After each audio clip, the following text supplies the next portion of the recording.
Bueno, acá estamos para continuar nuestro encuentro sobre orientalismo y colonización del saber. En este caso, compartiendo pantalla y vamos a, esperemos un segundo,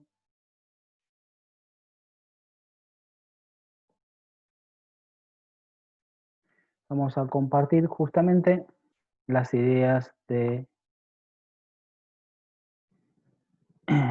Enrique Dussel, Europa, modernidad, eurocentrismo, ¿sí?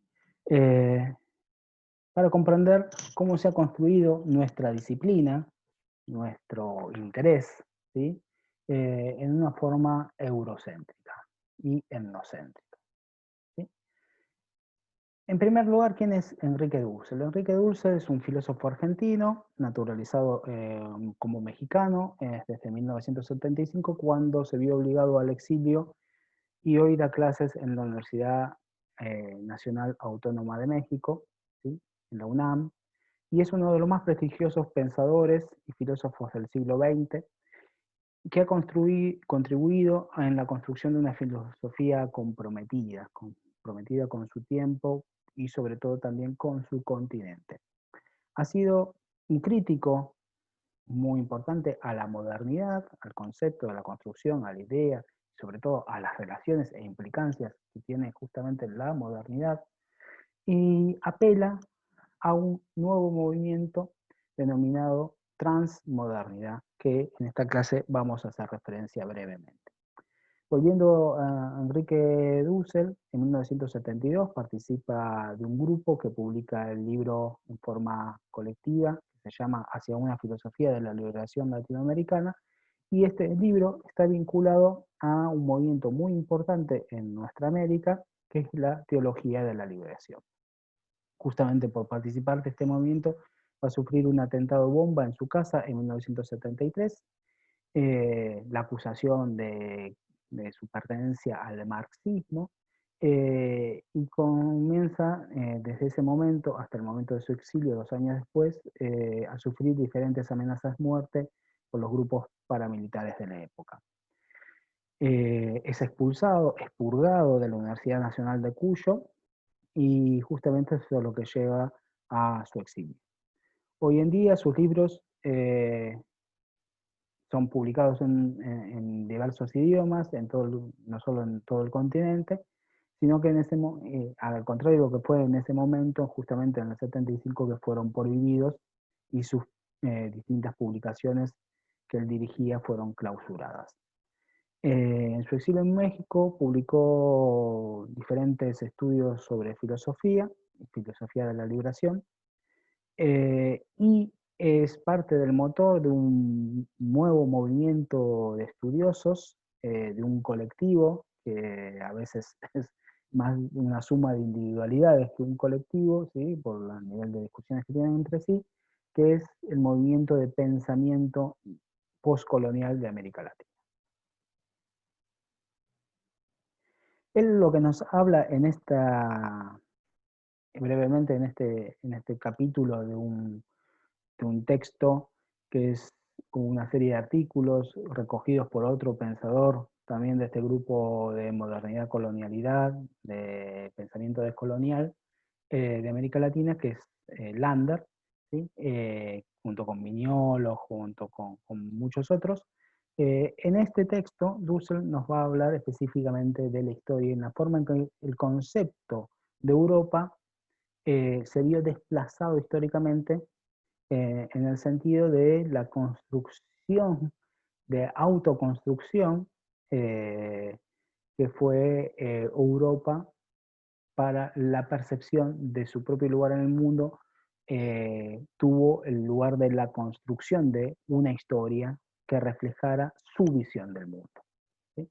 Eh, para el 2020, para este año, ahora nosotros trabajamos un largo recorrido histórico de Asia y en la última clase vimos la clase sobre la relación entre Europa y Asia del siglo XV al siglo XVII, y podemos discutir justamente, luego de haber tenido todo este recorrido por las grandes civilizaciones asiáticas, cuál es el lugar que tuvo en la historia realmente Europa, ¿sí? Y lo que hacemos acá con Dussel es ver cómo la historia fue un mecanismo también en la construcción orientalista de esta disciplina, ¿sí? Cómo la historia se construyó a partir de una construcción también autocentrada de Europa. ¿Desde cuánto existe Europa? ¿No? Volvemos siempre con esta discusión. ¿Y qué era Europa? Lo acabamos de ver con Paniker y la construcción geográfica. Lo vamos a ver en cuanto a la autocomprensión de su lugar en el mundo y la relación con la historia con otros pueblos. La Europa actual, la Europa moderna, ¿sí?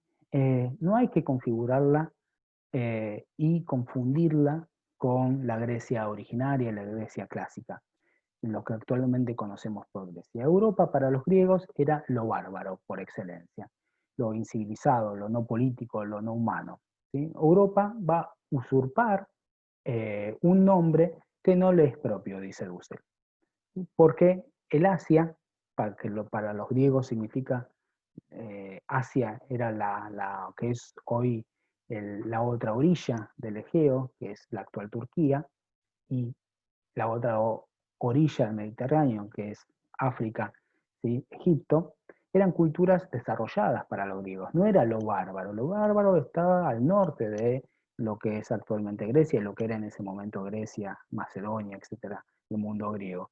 Lo desarrollado está en lo que luego sería llamado como bárbaro, pero es todo lo contrario. Justamente tanto Asia como África no eran bárbaras en términos griegos, y eran totalmente humanas, ¿sí? No quiere decir que no sean diferentes a lo griego, es otra cosa. Lo que Dussel quiere dejar en claro es que, en primer lugar, existe una diacronía unilateral y unilineal que va construyendo una relación directa entre lo griego, lo romano y lo europeo, ¿sí?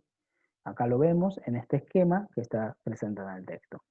Acá vemos una línea descendente, pero en realidad nosotros tenemos que pensarlo, y estamos así formados, como una línea ascendente temporalmente, ¿no? Una idea muy historicista quiere decir una forma de comprender la historia sin rupturas y con una profunda continuidad de una fase a otra, de un momento a otro, que lleva naturalmente a un momento superior que incluye lo otro y a la vez lo supera, ¿no? Una idea ascendente al mundo que llega hacia justamente el fin de la historia, que sería justamente para la construcción de esta forma de comprender linealmente la historia evolucionista y lineal, pasando por Grecia, Roma, hasta conformar la Europa moderna, a partir de la modernidad europea, y especialmente es una forma de comprender la historia europea dada por el romanticismo alemán en el siglo XVIII,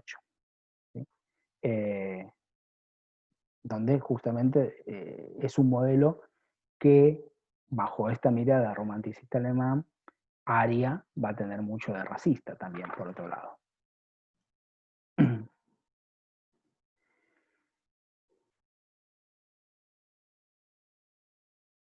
En segundo lugar, lo occidental, ¿sí? Esta forma de comprender, dijimos en primer lugar, no confundir lo griego, la dicotomía lineal, ¿sí?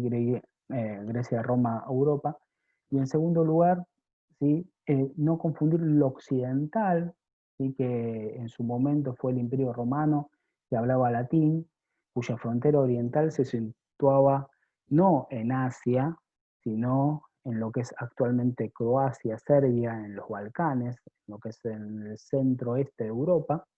Lo occidental que se opone al oriental, que lo oriental sería para una construcción europea en ese momento, o más precisamente romana, sería también de una gran riqueza, ¿sí? Que es el mundo helenístico, el mundo griego, ¿sí? Lo oriental sería también la península de Anatolia, el mundo egipcio, ¿no? Acordémonos de Marco Antonio, a dónde se va para poder construir ahí un ejército y oponerse a Roma, ¿no? Nada más ni nada menos a que a la riqueza del Nilo ptolomeico. Por tanto, en este momento, en el momento romano, aunque existe una oposición o una construcción diferencial entre Occidente y Oriente, no hay una idea de Europa, no hay una idea relevante de lo que nosotros posteriormente llamaríamos Europa.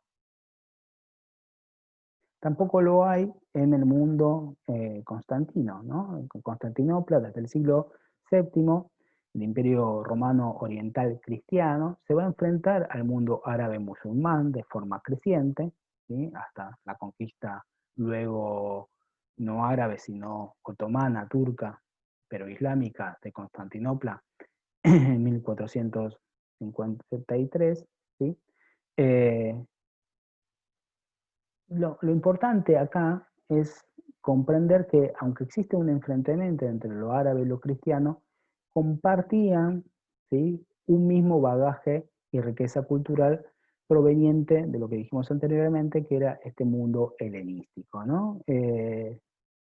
Van a ser los árabes los que conserven el griego clásico, nos dice Dussel, nos conserven a Aristóteles, lo traduzcan en sus universidades, ¿sí? Tanto por parte de los cristianos bizantinos como por los árabes musulmanes en las universidades de Bagdad, por ejemplo, ¿no? Son los que van a conservar el pensamiento aristotélico. Es necesario aclarar también en contra del modelo teleológico lineal del desarrollo histórico europeo que la influencia griega no va a ser directa en lo que es la Europa moderna, la Europa latina y occidental, sino acá, a través de este nuevo esquema, Dussel lo que nos construye es, uno, que el mundo griego es receptor y sincretizador de la confluencia de diferentes culturas, sea la fenicia, semita, como la egipcia, como los pueblos del norte, eh, y que de este mundo griego clásico, helenístico, es de que van a beber tanto oriental como occidental el mundo romano, ¿sí? Al igual que de él va a beber el árabe islámico en su expansión. Y es así como encontramos diferentes representaciones que en la Europa latina medieval se enfrenta con el mundo árabe turco, y este mundo árabe turco, por ejemplo, es el mundo, al contrario de esa edad oscura también que se presenta, la Edad Media, como algo que no tiene nada relevante para la Europa moderna, por eso es una edad oscura, ¿no?, frente a la idea de la luz. Ahí tenemos una idea de superación dentro de la misma Europa, que enfrenta la luz moderna frente a la oscuridad pasada eh, europea, cuando en realidad lo que hay son grandes luces también en la Europa medieval. Pero en este caso, volvemos, acá lo que queremos rescatar es Aristóteles, que es considerado más un filósofo en manos de los árabes, por parte de los europeos de su tiempo, que en manos de los cristianos. Y será estudiado y usado como el gran metafísico y lógico de Bagdad, mucho antes de que sea traducido en Europa musulmana, ¿sí? En lo que es la España, ¿no?, la España morisca, y de ella se traduzca al latín, ¿sí?, en la Universidad de Toledo, por ejemplo, y de Toledo, ¿sí?, no estamos hablando de la península ibérica, llegue de ahí recién en el siglo XII a París, a la Universidad de París. Europa, por tanto, en este momento, en el momento cristiano, se va a distinguir ahora centralmente de África, ¿sí?, por primera vez. Acá tenemos una ruptura de lo oriental y lo occidental, que en el mundo romano occidental incluía el norte de África occidental. Eh, y ya justamente es una ruptura porque África está en manos de los musulmanes, en manos particularmente de los bereberes musulmanes en el Magreb, y el mundo oriental, ¿sí?, principalmente en manos del Imperio Bizantino, los mercaderes y comerciantes del Mediterráneo Oriental con el Medio Oriente árabe. O sea, lo que vemos es un encapsulamiento de la Europa continental, ¿sí? Y lo continental occidental.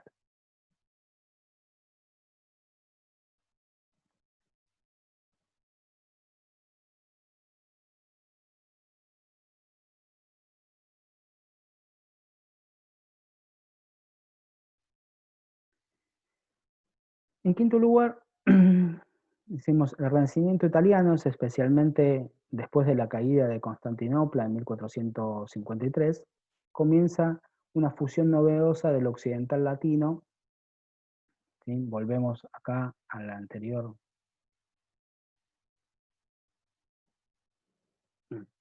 una fusión novedosa entre lo occidental latino, eh, que se une con lo griego oriental, ¿no? Y se enfrenta, por el contrario, al mundo turco.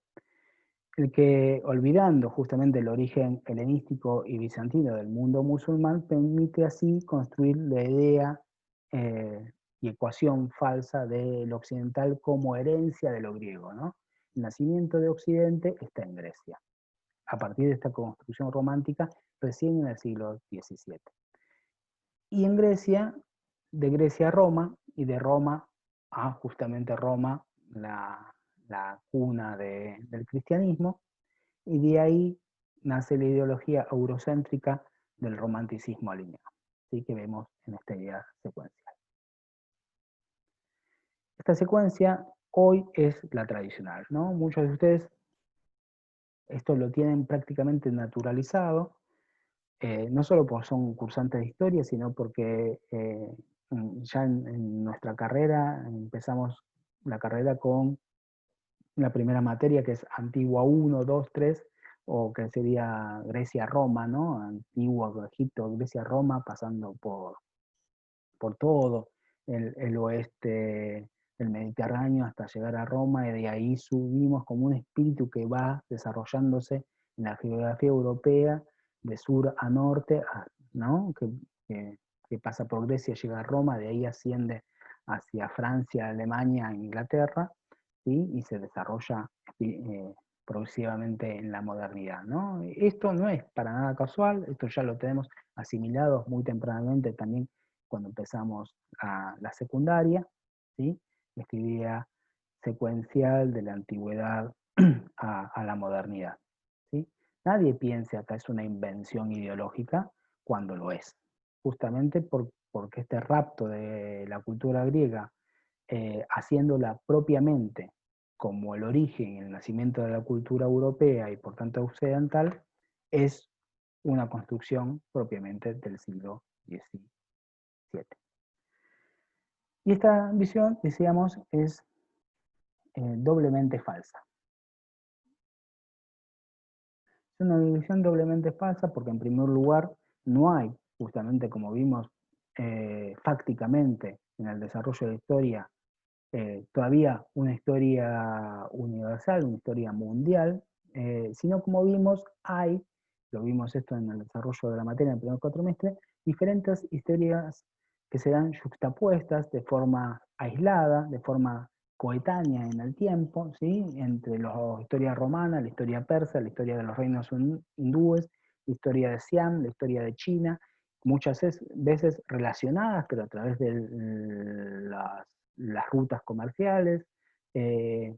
De las invasiones, de las transformaciones climáticas, etc. Pero podemos decir que hay historias conectadas, pero no eh, de una absoluta influencia de una idea de unidad, ¿no? Todas las historias no están unidas, y mucho más la historia americana que recién se va a incorporar justamente en el segundo momento, en el momento en que se construya justamente, ahora sí, la grandeza de Europa a partir del saqueo de América. En segundo lugar, dijimos doblemente falsa, en segundo lugar, porque el lugar geográfico de Europa le impide ser el centro, ¿sí? Le impide ser el centro eh, de la historia, de esa historia mundial, ¿sí? Al contrario, como ya vimos, se ubica en el oeste, ¿sí? La historia del centro se podría ubicar más cerca del Mar Rojo y del Golfo Pérsico que otra cosa, ¿sí? Eh, y no hay centro. En realidad, como dijimos ya en las anteriores clases, no hay centro hasta el siglo XVIII. ¿Sí?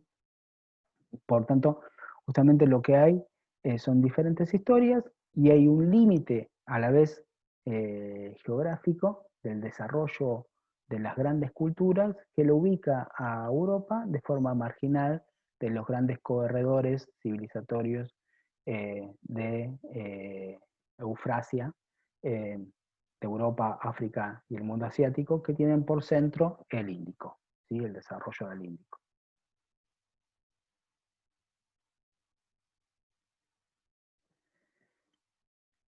Dos conceptos de modernidad. Acá se me juntó un poco la plantilla, pero Dussel plantea dos ideas de modernidad. La primera idea es que justamente existe una modernidad eurocéntrica, que en realidad es una concepción provinciana, regionalista, donde la modernidad es la emancipación, la salida de la inmadurez, ¿sí? Es la llegada de la razón, lo que permite el desarrollo del proceso crítico y por tanto abre a la humanidad la posibilidad del desarrollo humano, del ser humano, ¿no? Comprendiendo que no hay límite más allá tan solo de sus propias capacidades y la capacidad de transformar su mundo. Esta idea, este concepto de modernidad, es un concepto que surge en Europa a partir, como dijimos, del Renacimiento y centralmente de la Ilustración, que pasa por la Reforma alemana y luego se va a culminar con la doble revolución, la Revolución Francesa y la Revolución Industrial, en esta comprensión que no es equivocada en cuanto a la idea de comprender la modernidad como aparición de la razón, como la primacía más que nada de la razón, porque la razón siempre existió. Ahora no existe la no subordinación de lo humano a lo divino, queremos decir eso con modernidad, pero esta comprensión de la modernidad tiene un problema, que es se concibe a partir del propio desarrollo intrínseco, ¿sí? Infraeuropeo, ¿sí? O sea, el recorrido que hicimos recién, que va de la Grecia clásica hasta la Revolución Francesa, ¿sí? Pasando por Roma, pasando por el Renacimiento italiano, pasando por la Reforma, pasando por la Revolución Industrial y la Revolución Francesa, todo esto pasa tan solo en Europa. No vimos India, no vimos la relación de los portugueses europeos con América y de estos con India y luego de los británicos con India. No vimos nada, ¿sí? En esta explicación de la modernidad que no pase exclusivamente por lo que los europeos viven como su propia historia. El problema es que esa historia, que es europea, ¿sí? Que deja afuera a otras historias, se traslada como historia universal. Este es el problema que marca muy bien Dussel. Y ese es el otro problema, el segundo sentido de la idea de modernidad, que es el sentido mundial, el sentido de comprensión de historia mundial, que es que surge a partir de 1492, ¿no? Con la conquista de América, y es cuando se inicia la idea del despliegue del sistema mundo de Wallerstein, y anterior a esa fecha, a la fecha de los imperios y los sistemas culturales, como dijimos, tenemos historias que coexisten, ¿sí? Pero es a partir de la expansión portuguesa, desde el siglo XV, y con la llegada al Extremo Oriente, en el siglo XVI, y el descubrimiento de América por los hispanos, cuando se plantea que la historia europea toma el lugar de ser la historia universal, la historia mundial, ¿no? Eh, y este es el problema de la comprensión, ¿no? Porque en este momento, con la conquista de América, es cuando Europa empieza a tomar vimos que le lleva siglos, ¿sí? Para poder desembarcar y sobre todo apoderarse del comercio en Asia, ¿sí? Pero todo esto lo va ensayando en América, y por lo tanto va teniendo Europa saliendo de su marginalidad y va teniendo un lugar cada vez más central en el desarrollo de la historia, que ahora sí va a ser una historia cada vez más unida, cada vez más concatenada, cada vez más eh, interdependiente de los diferentes espacios geosociales que estuvimos viendo y donde va a tener a Europa, ¿sí?, con un lugar protagónico.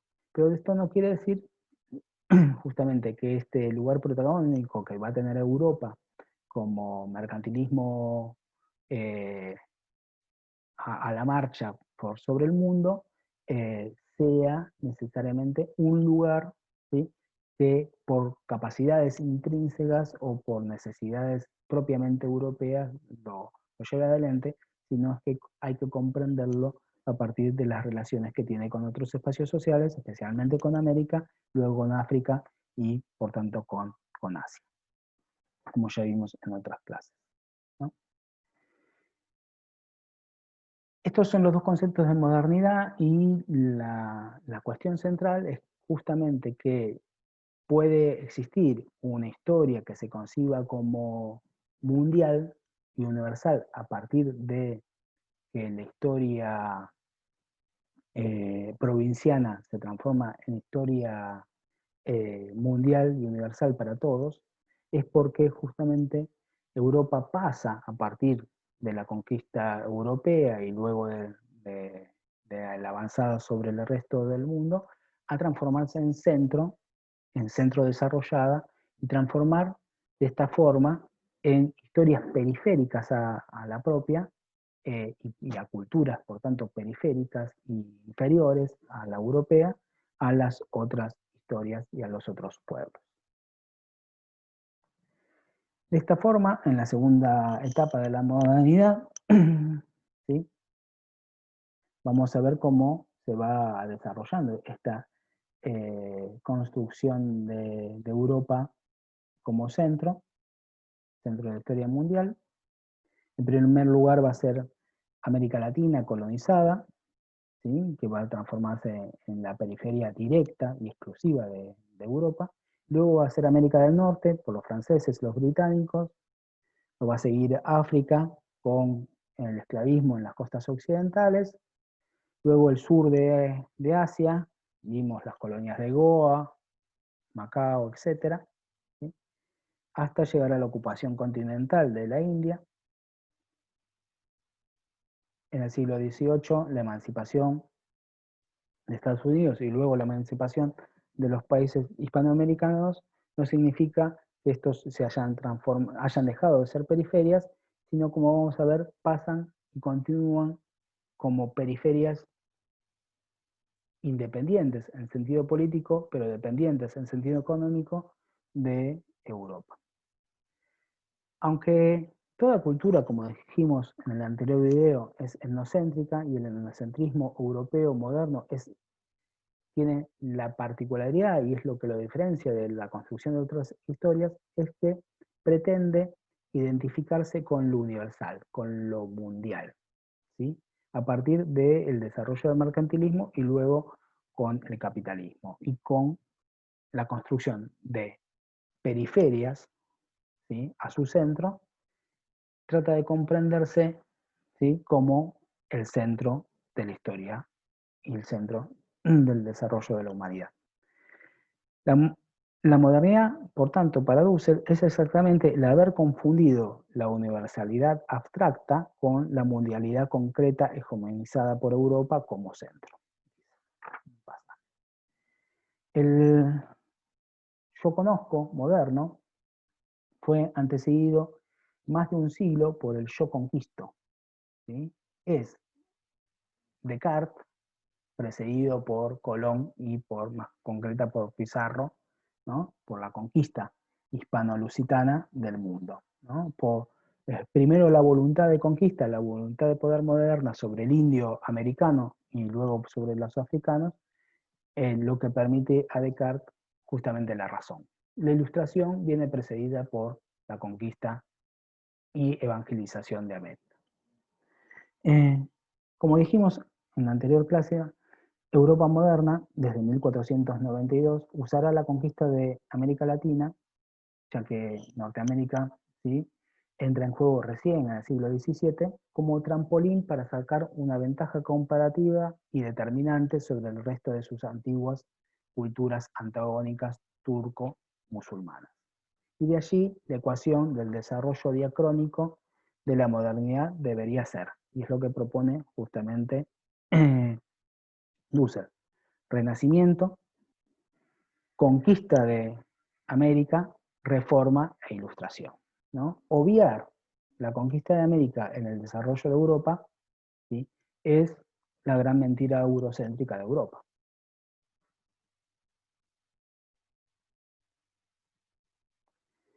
La modernidad es, por tanto, para Dussel, es una justificación de la praxis violenta de Europa. El mito podría describirse así, dice Dussel, ¿sí? Primero, la civilización moderna se autocomprende como la más desarrollada y superior, lo que significa que sostener sin conciencia una posición ideológicamente eurocéntrica. La superioridad obliga a desarrollar a los más primitivos, a los rudos, a los bárbaros, a aquellos que se oponen al desarrollo, ¿sí?, porque el desarrollo es una exigencia moral. El camino del proceso de desarrollo es a la vez un proceso educativo que debe ser seguido estrictamente por los colonizados por Europa, teniendo a Europa como el profesor de lo que se debe hacer, ¿no? Porque él ya lo ha hecho, él ya es el desarrollo capitalista, Europa ya es el desarrollo moderno, entonces determina a todo lo demás, ¿no? Y esto lo vemos traducido hoy en la falacia desarrollista, en la idea, ¿no?, de que hay que seguir los dictados de los grandes centros de poder económico o de pensamiento europeo u occidental. Como el bárbaro se va a oponer por su condición de bárbaro, sí, naturalmente e intrínsecamente se va a oponer a civilización, barbarie o civilización, ¿no?, hay siempre una O ahí, la praxis moderna debe ejercitar el último caso, la violencia, pero si la ejercita es porque es necesaria, ¿sí? ¿Por qué? Porque justamente el bárbaro es un obstáculo para la modernización. Y ahí viene la idea de la guerra justa, la guerra colonial justificada por el imperio de la razón, por la necesidad del desarrollo o la exportación de la democracia, ¿no?, trayéndolo más al presente. Esta dominación va a producir, por tanto, víctimas, ¿no? El desarrollo produce sus propias víctimas de muy variadas maneras. La violencia es interpretada como un acto inevitable, ¿sí? Es prácticamente un sacrificio ritual, el del bárbaro ante el tótem de la civilización. El héroe blanco civilizador, ¿sí?, va a investir, a veces con carácter de genocidios y holocaustos, ese, a, ese, a ese sacrificio salvador, el indio colonizado, el esclavo africano, la mujer, en todas sus variantes culturales, étnicas, siempre va a sufrir a mano del hombre colonizador, ¿sí? No solo la mujer y los seres humanos, sino principalmente nuestro planeta, ¿sí?, la ecología, la tierra, nuestros saberes también van a sufrir y van a quedar ocultos, sometidos o prácticamente terminados del conocimiento, de las bibliotecas, de la posibilidad de expandirse y compartirse con el resto de la humanidad en bien de la idea del desarrollo. Lo moderno, ¿sí?, se opone, dijimos, a lo bárbaro, y si el bárbaro se opone es su culpa, ¿no?, porque no puede comprender la tarea del civilizador, y por tanto permite a la modernidad presentarse no solo como inocente, sino como emancipadora, ¿sí? La culpa es de las víctimas. Y por último, ¿sí? El carácter civilizatorio de la modernidad se interpreta como inevitable estos sufrimientos, estos sacrificios, los costos, ¿no? Esto está muy presente también en las guerras, ¿no? Los daños colaterales, ¿sí? Están como costos marginales a pagar en función de justamente el desarrollo de la modernidad a favor de la victoria, ¿no? En este caso de la democracia, de estos pueblos atrasados, inmaduros, razas esclavizables o sexos débiles y sometibles. A todo esto, Dussel no va a ser tan obtuso de oponerse a la modernidad planteando que tenemos que volver al medievo o volver al pasado. No, por el contrario, él plantea la transmodernidad. ¿En qué sentido? Él plantea que la modernidad no es, quiero ser claro de esto, no es un producto exclusivamente europeo, sino la modernidad, la idea del triunfo de la razón, la idea de la doble revolución política, industrial, etc., no es un producto tan solo europeo, sino un producto de toda la humanidad, por lo tanto también tiene su aspecto positivo, ¿sí? Su aspecto de conquista, su aspecto de emancipación, la modernidad, que no debe ser tirada al basurero de la historia, sino por el contrario debe ser rescatada. Pero ahora bien, es rescatada en tanto en cuanto somos capaces de comprender el otro lado, el lado oscuro, ¿no? El Dark Vader de la modernidad. El redescubrir y descubrir, ¿no?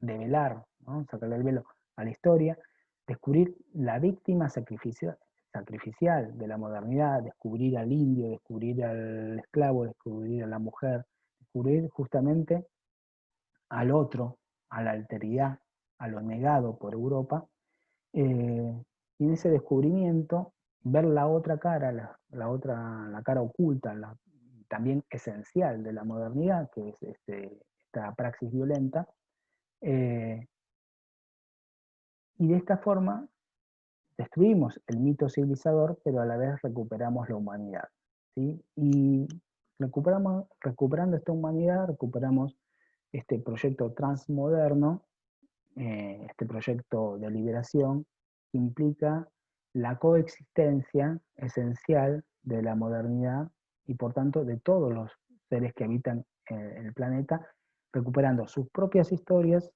¿sí? No siguiendo una norma de historia, sino recuperando las propias historias, no planteando que existe una única historia, tampoco un único desarrollo histórico, que hubo otras historias que fueron negadas, que hubo otras historias posibles, ¿sí? También, pero que fueron negadas por justamente esta construcción del desarrollo civilizatorio, que hubo otra posibilidad de China, otra posibilidad de India en nuestro caso, hubo otros mundos árabes, que ahí existen riquezas culturales a rescatar, ¿sí? En nuestros paisajes, en nuestras costumbres, en nuestras historias, en nuestros valores, en nuestras formas de ser en el mundo, diría un indio americano, y en este sentido, enriquecer las experiencias de, del pasado, de aproximarse al pasado, pero también centralmente